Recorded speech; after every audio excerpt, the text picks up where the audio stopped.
હું શ્રી કાજેડી પ્રાથમિક શાળા 2 માં ભણું છું. આજની મારી બાળ વાર્તાનું નામ છે લાવણીની શિખામણ. એક લાવણી હતી.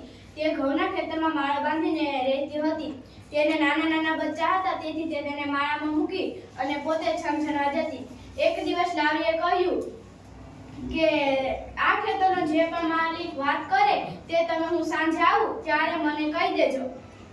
લાવણી સાંજે ઘરે આવી ત્યારે બચ્ચાએ કહ્યું, માં, આજે ખેડૂત કહેતો હતો કે કાલે પાડોશીઓ આવશે અને પાક લણી લેશે.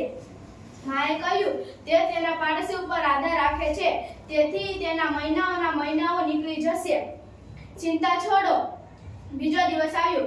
ખેડૂત ખેતરમાં આવ્યો તો પાડોશીઓ ન હતા, તેથી તેણે કહ્યું કે હું મારા કાલે સગાને બોલાવી લઈશ અને પાક લણવાવી લઈશ. તો બીજા દિવસે લાવી આવી તો તેણે કહ્યું કે તે તેના સગા ઉપર આધાર રાખે છે, એટલે કાલે પાક લણાશે નહીં. તો ચિંતા છોડો. તો એમ દહાડતા નીકળતા જ ગયા. એક દિવસ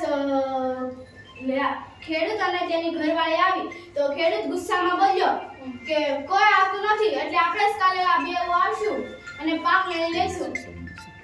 તો લાવણીએ કહ્યું, તેણે પારકી આશા છોડી છે, એટલે તે કાલે જરૂર આવશે.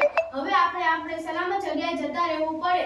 તે કહી તે તેના બચ્ચા સાથે સલામત જગ્યાએ જતી રહી.